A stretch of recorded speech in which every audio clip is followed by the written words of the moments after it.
Dateline,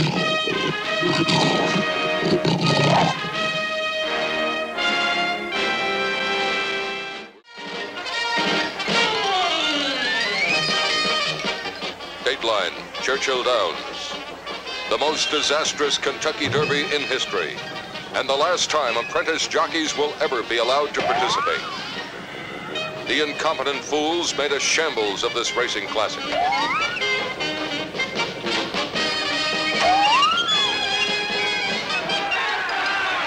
In the home stretch, there were only 2 horses left.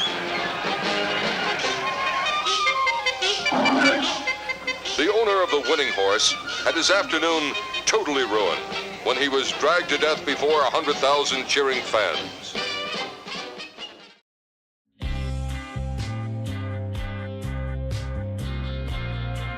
On Saturday night in Seattle, Jet Lawrence kept Jet Lawrence from winning, stalling his win streak at 3. Despite being over 2 seconds faster than the leader Chase Sexton and Cooper Webb approaching the midway point of the race, Lawrence made a poor choice in running it in on Webb early when there was still half a main remaining. Although one thinks the wily Coop might have tightened up his line just a bit. After the crash, picking up his bike, Jet had to again pass racers the likes of Kenny Roczen for a second time. Lawrence would make it back to 3rd, but then, after being balked by a lapper, Jet decided to back it down and cruise it in for a podium. Which, in inverse to the multiple mistakes made in one night, shown an increasingly mature approach to a championship season. Mistakes were made, yes, but it's hardly fair to characterize those errors as rookie mistakes on a night when mistakes ran rampant for everyone. Consider Ken Roczen, who ran well in the main, but had also crashed out of his heat race and found himself in the last chance qualifier for the first time in his 10-year 450 career. Chase Sexton looked much more like the Supercross champion of last season, grabbing the whole shot and showing impressive speed. But he actually stalled his bike for the second time that night to hand over the main event lead to Cooper Webb. Mistakes were the order of the night, not just for most, but for everyone, on a challenging and even spooky, rutted-out mess of a track. And the upshot was the best race of the season so far, with former champions Sexton and Webb exchanging the lead several times before battling all the way to the wire in the closest finish we've seen in 2024.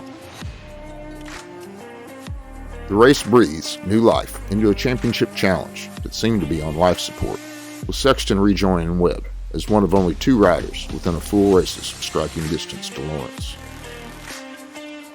The flip side is Jet showing the maturity, race acumen, and championship savvy in settling for a mere podium in a night he might have won, but didn't, yet still advanced his title aspirations.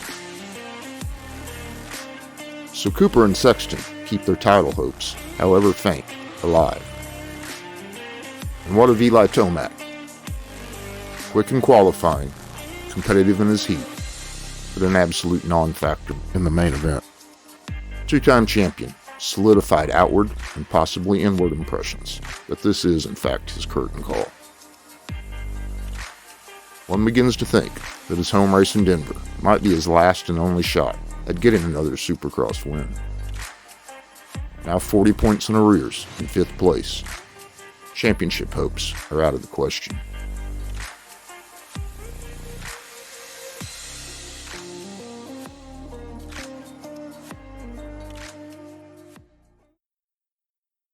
The first Supercross race ever held in St. Louis is perhaps the most infamous for being the night that saw Jeremy McGrath's bid for a perfect season go awry.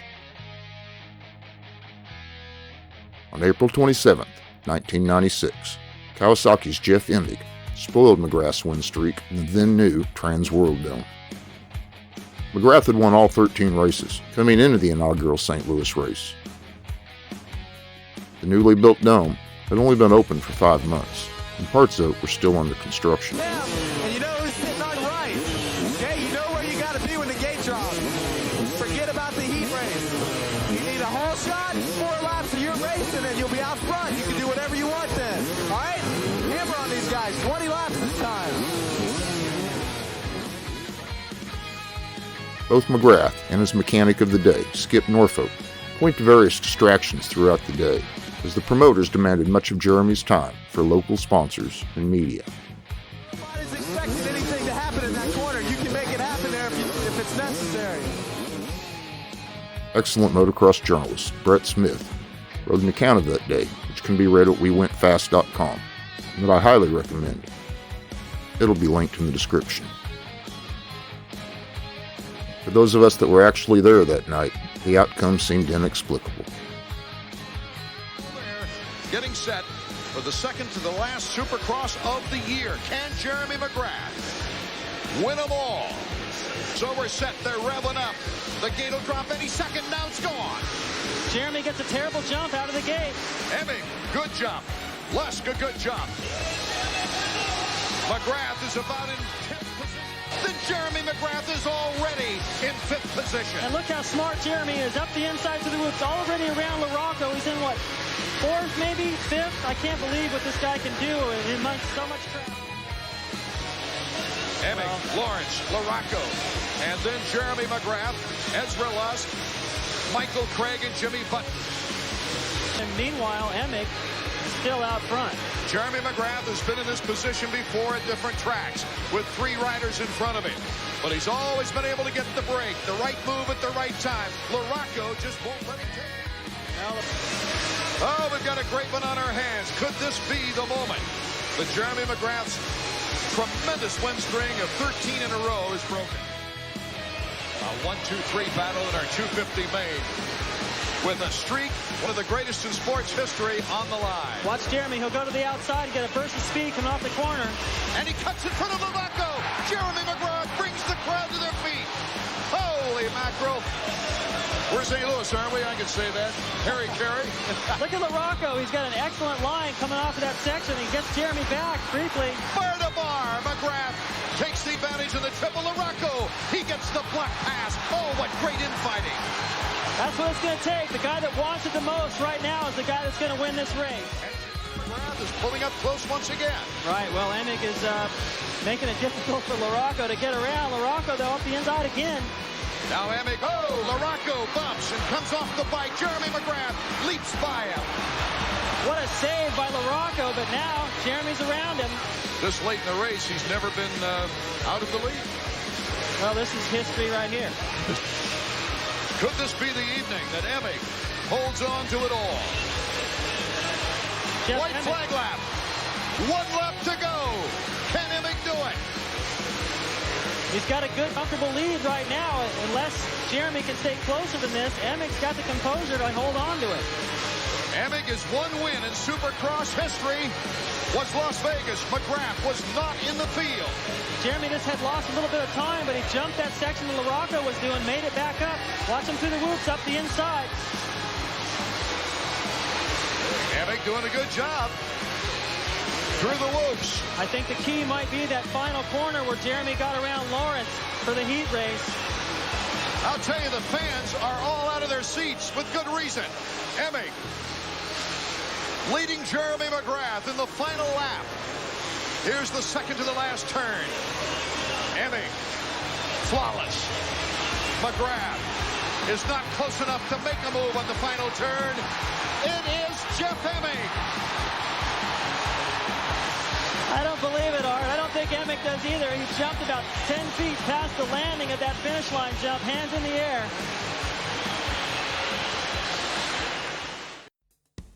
Those 13 wins in a row for McGrath remain the record for Supercross streak to this day, though Ricky Carmichael now shares the distinction, having accomplished the same feat in 2001. Jeremy would return the favor to Emick the following season, taking one of only 2 of his wins on an infamously ill-prepared Suzuki and besting Emick in front of the Missouri riders' home crowd in Emick's own sole championship campaign. Jeremy McGrath with the black pass. What a great battle. Here comes Larry Ward in 3rd. Jeremy to the inside. Shuts the door on Emick.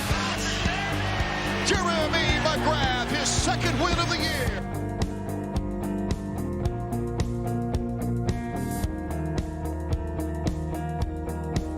Supercross races were held in the Dome for 23 consecutive seasons from 1996 through 2018. No race was scheduled for St. Louis for 2019, and the COVID-affected schedules of 2020 and 2021 also skipped the St. Louis stop. The series returned in 2022, then skipped 23 again. St. Louis is the 10th most visited city in Supercross history. The Dome is one of just 3 stadiums on the Monster Energy Supercross schedule to host every race in a host city that has 2 decades or more of history, along with Angel Stadium in Anaheim and Sam Boyd Stadium in Las Vegas. A multi-purpose stadium used for concerts, major conventions, and other sporting events, it was largely constructed to lure a National Football League team back to St. Louis. In 1988, the St. Louis Cardinals left St. Louis for Phoenix, leaving St. Louis without an NFL team. Looking to re-enter the league, St. Louis proposed building a dome stadium for a team to play in. The funding for the project was accomplished via public bonds beginning in 1989. The Dome received its initial main tenant with the arrival of the NFL's St. Louis Rams, who relocated to the city in 1995. The Rams spent the next 21 seasons at the Dome, departing after the 2015 NFL season to return to Los Angeles. The St. Louis Battlehawks of the United Football League began playing at the stadium in early 2020. I don't even know what the United Football League is. Enough of this kick the ball nonsense. The winningest racers in St. Louis are Ricky Carmichael and Chad Reed, who combined to win every St. Louis main event, save one, from 2001 through 2009. Ricky won 2 in a row in 2001 and 02, and Reed would also win 2 in a row, 2003 and 4. The 2 seesawed after that. RC won in 05, Reed in 06, Carmichael in 07, and Reed in 09. After Ricky had retired, he shifted his aspirations to driving pickup trucks in the circle. The 2006 race was pivotal in Reed's second championship season.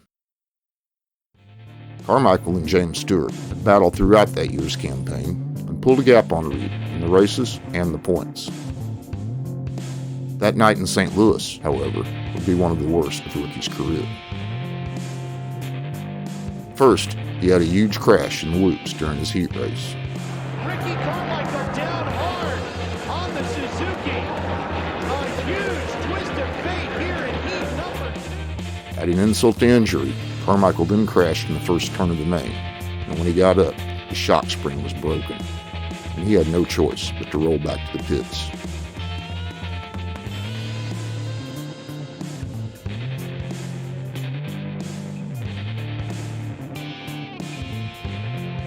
Stu led early, then clipped a tough block and crashed. He kicked and kicked. He would not get his Kawasaki refired. James Stewart has crashed. With both Ricky and James posting a DNF, Reed would take over the race and the points lead, vaulting from a distant 3rd to 1st in Supercross standings in one night. He would go on to take his second title later that year. Carmichael returned to win the 2007 race, the 48th and final Supercross victory of his career. James Stewart's last 450 class win also came in St. Louis in 2014.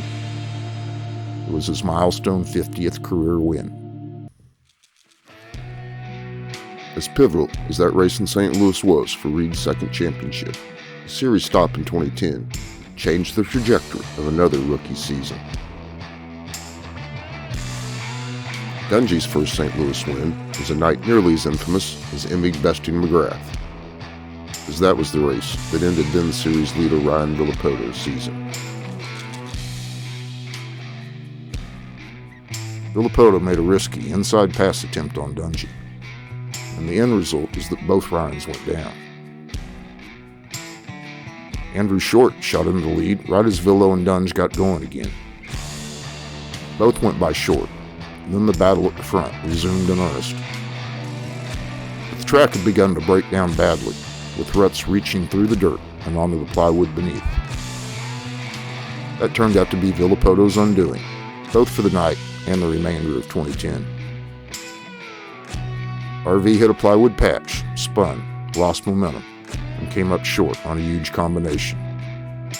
His tib fib was badly broken, basically handing the title to the rookie 450 rider on the Suzuki, and also clearing the way for Dungey's subsequent championship outdoor season. MC didn't need anyone to crash out to win his title in 1993, which is not to say that Dungey did, but that's what happened. One Ryan profited from the other's misfortune in 2010. In 2024, it's only Jet's own mistakes that have kept two other riders still in some semblance of contention for the title. It is far too early to talk about 72 wins. It took Eli Tomac 9 seasons in the 450 class to collect 51 victories, an edge past RC and then Stu on the all-time list. But it's not at all premature to compare rookie seasons and races won. Eli, Stewart, and Carmichael collected just 3 wins in their rookie seasons combined. That was all James, by the way, in 2005. With just 6 rounds left, Jet Lawrence faces relatively long odds to match Jeremy McGrath with 10 wins in a rookie championship campaign. Certainly, the next and only other rider on that list is well within grasp. Lawrence needs just 1 win to tie Ryan Dungey, who took 6 victories on his way to only the 2nd rookie Supercross championship in the sport's history so far. Lawrence can also possibly overtake Chad Reed, who won 8 races in 2003, while falling just short of taking down Ricky Carmichael for his first championship, which would have to wait until the next season. The timeline of St. Louis is far less extensive than some of the storied stops on the Supercross Tour. But in its 24th year, one thing has remained a constant for nigh on 3 decades. Good dirt, often considered the best of the series. St. Louis is also the last indoor race of this rain-soaked season where bad weather has been seemingly following the schedule but a week in advance. It's the last time we can be sure of a traditional Supercross track. But it's also a triple header, which gives the field multiple cracks at the points leader, and more often than not makes for an unpredictable finish.